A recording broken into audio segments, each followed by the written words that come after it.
मैं एक basic thought क्या दे रहा हूँ कि हमारे प्रॉब्लम्स यहीं तक हैं कि मुझे फ़लाँ चीज़ नहीं मिल रही, मेरी ज़िंदगी से ये चीज़ क्यों ले ली गई है, मेरी फ़लाँ दुआ कबूल क्यों नहीं हो रही है, मैं जो है वो तरक्की क्यों नहीं कर पा रहा, वगैरह वगैरह। हमारी सोच यहाँ तक है। और इकबाल कहता है कि सितारों से आगे जहाँ और भी हैं, अभी इश्क के इम्तिहान और भी, अगर खो गया एक नशीमन तो क्या गम, मुकामाते आहो फगा और भी हैं। वो हमें ये सोच दे रहे हैं अल्लामा इकबाल। मुसलमान कहता है कि नहीं, मेरी गर्लफ्रेंड मुझे छोड़ गई, मेरी ज़िंदगी बर्बाद हो गई, मेरा ये मसला हो गया, फाइनेंशियल लॉस हो गया, तो ख़त्म, बस that's it, life is over. तो थोड़ा सा पर्सपेक्टिव बड़ा करें। इतना कुछ है, इतना कुछ है। हज़रत यूसुफ अलैहिस्सलाम जेल में जाके भी अपना पर्पस फुल कर रहे हैं, मिशन फुल कर रहे हैं, क्योंकि जिस बंदे का मकसद उसके दिल में होता है उसे जगह की ज़रूरत नहीं, उसे कोई सरकमस्टांसिस की ज़रूरत नहीं होती। वो फिर मकसद पूरा करता है और कायनात उसकी मदद करती है। अल्लाह ताला लगाता है कायनात को उसकी मदद करने में। जिसने ठान ली मैंने काम करना है और अल्लाह की मदद पकड़ ली, फिर वो काम होता है। इसलिए मैं आपको एक थॉट प्रोवोकिंग बात बताना चाहता हूँ कि ज़रा रिसर्च करें, रिलेटिविटी को पढ़ें, क्वांटम मैकेनिक्स को पढ़ें, आजकल क्या क्या बात हो रही, क्या क्या बहसें हो रही हैं। लेकिन बी केयरफुल, ऐसा ना किसी एथियस्ट को पढ़ने लग जाएं। लेकिन थोड़ा पर्सपेक्टिव बड़ा करें, निकलें अपनी लाइफ की प्रॉब्लम से ज़रा निकलें, अपने इंटेलेक्ट को सही जगह इस्तेमाल करें। मैंने आपको लास्ट टाइम क्या बताया था कि नौजवान जिस तरह मोबाइल फ़ोन यूज़ करते हैं और एंटरटेनमेंट का जो कॉन्सेप्ट आ चुका है इस वक्त, विच इज़ किलिंग अस, हमारी सोल्स को किल कर रहा है वो कॉन्सेप्ट। मैं नहीं ये बात कर रहा, एलन मस्क की स्पीच सुन लें। एलन मस्क का पता है ना आप सब, उसकी टेड टॉक है कि social media is killing us, ये उसकी टेड टॉक का टॉपिक है। और आप स्टीव जॉब्स के आखिरी अल्फाज सुन लें कि वो कहता है कि मैं मॉन्स्टर बना के चला गया। उसने इसको कहा, मॉन्स्टर बना के मैं दुनिया को चला गया हूँ, बवाल है मेरे ऊपर, यानी बोझ है ये बहुत बड़ा। लिटरली इसके ये अल्फाज हैं। जितने भी टेक के एक्सपर्ट्स हैं, इंस्टाग्राम के ऑनर का मैं इंटरव्यू सुन रहा था, अगर कोई कहेगा मैं लिंक भी शेयर कर लूँगा, मुझे याद है कहाँ था। वो कहता है कि बना तो मैंने दिया है लेकिन मुझे भी इसका हल नहीं पता कि अब करना क्या है। क्योंकि मैंने आपको लास्ट टाइम बताया था स्नैपचैट डिस्मोर्फिया सिंड्रोम, ये एक डिसऑर्डर है नौजवानों में, ये गोरों में ज़्यादा है। अल्हम्दुलिल्लाह हम अभी थोड़ी इक़दार और वैल्यूज़ को थामे हुए। ये क्या है? ये उनके नौजवानों में पीक पे है, स्नैपचैट डिस्मोर्फिया सिंड्रोम। क्या है ये? कि हर चीज़ को परफेक्शन के उस नज़र से देखना और हर चीज़ की परफेक्शन अचीव करने की कोशिश करना, और अनफिट जो भी चीज़ है उसके वजह से डिप्रेशन में चले जाना। यानी किस लिए? क्योंकि स्नैपचैट में फ़िल्टर्स होते हैं, हर चीज़ फ़िल्टर से लगती है। तो फ़िल्टर कर करके अब अपनी लाइफ पे भी फ़िल्टर लगा रहे हैं कि मेरे जॉ बोन्स ऐसे हो जाएं, चीक बोन ऐसे हो जाएं, मसल ऐसे हो जाएं, बॉडी ऐसे हो जाए, शक्ल ऐसी हो जाए, नोज़ ऐसी हो जाए, वगैरह वगैरह। इस पर गोरों ने बहुत इस पर काम कर रहे हैं क्योंकि उन्हें पता लग गया हमारी जनरेशन तबाह हो रही है। यूरोप बहुत ट्विस्ट अब मार रहा है।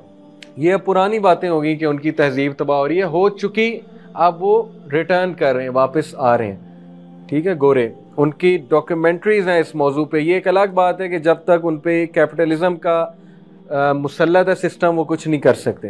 तो अल्टीमेटली उन्होंने इस्लाम की तरफ ही आना है, क्योंकि कैपिटलिज्म जब तक राइज है वो ना पॉन्ड ख़त्म कर सकते हैं ना बाकी चीज़ें। हाँ, इंडिविजुअल को वो कुछ सोल्यूशन दे सकते हैं, वो दे रहे हैं, अपने बच्चों को निकाल रहे हैं इस जहर से। ये बातें मैं आपको इसलिए बता रहा हूँ, आप लोग थिंकर्स हैं, ठीक है, आप लोग को ये पॉन्डर करना चाहिए।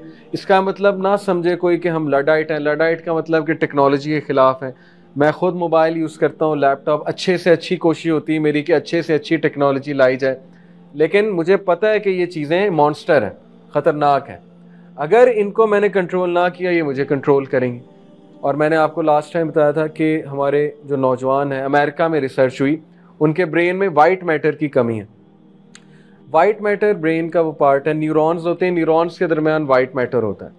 वाइट मैटर जो है ये न्यूरॉन्स को कनेक्टिविटी देता है, सिग्नल्स कह लें स्ट्रॉन्ग करता है। वाइट मैटर जो, इन शॉर्ट, ये आसान लैंग्वेज समझाता हूँ, ये न्यूरॉन्स के इलेक्ट्रिकल सिग्नल्स को आपस में कनेक्ट करता है, स्ट्रॉन्ग करता है, बूस्टर का काम देता है। वाइट मैटर अगर किसी के जहन में, ब्रेन में कम होता जा रहा है ना, इसका मतलब है कि उसकी सोचने समझने की सलाहियत और अटेंशन स्पैन कम होता जा रहा है। और ये हो रहा है हमारे नौजवानों के साथ, ठीक है। सबके साथ नहीं, वो जो टेक्नोलॉजी को दिन रात फेसबुक पे मंजी डाल लेते हैं और बैठे रहते हैं और बस दिन रात उनका कंप्यूटर के साथ है। ना कोई वो अपने आप को डिटॉक्सिफाई कर रहे हैं, ना वो एक्सरसाइज कर रहे हैं, ना वो स्ट्रेस रिलीज कर रहे हैं, ठीक है ना, हर वक्त टेक्नोलॉजी के साथ। तो उनका वाइट मैटर कम है अकॉर्डिंग टू रिसर्च, ये मैं आपको रिसर्च बता रहा हूँ। तो जाहिर है जिसका वाइट मैटर कम है उसने ये सवाल कहाँ सोचना मुझे पैदा किसने किया, उसने सवाल कहाँ सोचना कि मेरी जिम्मेदारी क्या है। उसने ये तो सोचना है कि मुझे क्या चाहिए, क्योंकि डोप की वैल्यू बहुत ज़्यादा है, लेकिन ये सवाल उसने कभी नहीं सोचना कि मैं क्या कर सकता हूँ दूसरों के लिए, मैं क्या दे सकता हूँ। आज आप कोई भी पेशा उठा लें, सब पैसे के लिए कर रहे हैं। मेरे एक दोस्त अक्सर बात करते हैं कि अभी फुटबॉल से पैसा निकाल दो। मैं देखता हूँ कौन रोनाल्डो कौन मेसी फुटबॉल खेलता, और हमारी यूथ उन्हें आइडियल समझती। एक पोस्ट मैं देख रहा था, देखें, ट्राई टू पॉन्डर कि हम कहाँ जा रहे हैं। एक पोस्ट पे लिखा था कि रोनाल्डो बहुत गरीब था और उसने फुटबॉल को पैशन बनाया, football gave him this and this. उसका अपना कोट है कि football gave me respect, football gave me money, football gave me this and this, football is my passion and love. Passion और लव तक तो बात ठीक है, फुटबॉल आपका पैशन है, खेलो, लेकिन football gave me this, football gave me that, ये क्या लैंग्वेज है? ये मुसलमान की लैंग्वेज नहीं हो सकती, ये उनकी लैंग्वेज है। लेकिन हमारे बच्चे सेम वही copy, football didn't give him this. लाखों रोनाल्डो जैसे प्लेयर मैं आपको दिखा सकता हूँ या पाकिस्तान में दिखा सकता हूँ, लेकिन क्या वो बिलियनियर्स हैं, ट्रिलियनियर्स हैं, उन्हें मौका मिलता है? ये किस्मत है, ये मुकद्दर है। रोनाल्डो को पैसे मुकद्दर से मिल रहे हैं, वो फुटबॉल खेलने वाले तो रोनाल्डो जैसे बहुत हैं। ब्राजील भरा हुआ है रोनाल्डो जैसे बच्चों से। कितने बच्चे रोनाल्डो बनते हैं आप मुझे बताएं? अगर फुटबॉल ने पैसे देने हैं तो क्यों नहीं उन्हें पैसे मिल रहे? मुकद्दर, तकदीर, अल्लाह देता है। अल्लाह ने रोनाल्डो को दिया, अच्छी बात है, अल्लाह ने बिल गेट्स को दिया, अल्लाह ने मलिक रियाज को दिया, सबको दिया, अल्लाह ताला ने देता है। अल्लाह जो मेहनत करता है बस अल्लाह ने मुकद्दर में लिखा है। तो ये सोच बनाना कि मैं ये पाथ चूज करूंगा तो मैं पैसे कमा लूंगा, ये चीज़ जो है ना हमारे जहनों का बहुत बेड़ा गर्क कर रही।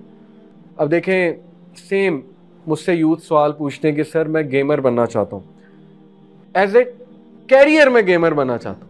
मैंने कहा what does it even mean, ये क्या है, इसका मतलब क्या है कि मैं गेमर बनना चाहता हूँ? तो वो कहते हैं कि फलाना लड़का इतने $1 मिलियन जीता है, टेकन का बहुत प्लेयर है। मैंने कहा वो कितना है, वो लड़के गिना दो मुझे, उंगलियों पे गिना दो, 1 है, 2 है, 3 है, कितने हैं? 10 होंगे पूरे पाकिस्तान से, पूरी दुनिया से कितने हैं?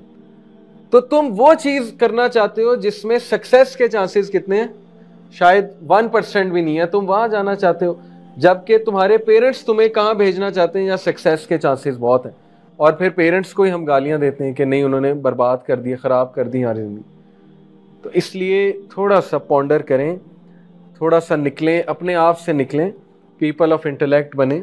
जिंदगी में बहुत कुछ हो रहा है, दुनिया में, कायनात में बड़ा कुछ चल रहा है। अपने मसलों में पड़े रहेंगे तो you will just feel like a कॉग in the machine, depress हो जाएंगे कि मेरा रोल क्या है। मेरा रोल कुछ भी नहीं है, आपका रोल बहुत बड़ा है, ठीक है। अगर आप कभी सोचें कि मेरा रोल क्या है, कुरान से रहनुमाई लें कि मैं क्या करूं, मेरे लिए गाइडलाइन क्या है, मैंने क्या करना है, बहुत कुछ मिलेगा।